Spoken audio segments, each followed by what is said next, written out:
প্রথম একদিন পর পর রাতে শোয়ার সময় এটা জ্বালাবে মোমবাতিতে। জ্বালানোর সময় নিজের নাকে চোখে একটু ধোঁয়া নিবে। আমাদের মিনাজ ভাই বিগত 6 বছর যাবৎ ব্ল্যাক ম্যাজিকে আক্রান্ত। তাকে ব্ল্যাক ম্যাজিক করা হয়েছে, আর এই ব্ল্যাক ম্যাজিক থেকে রক্ষার জন্য আমরা রুকিয়া হুজুরের শরণাপন্ন হয়েছে।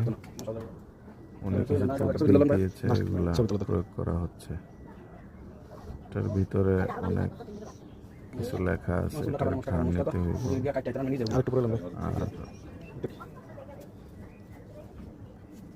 আর কিছু আছে, ওগুলা পানির সাথে মিশিয়ে খাইতে হবে।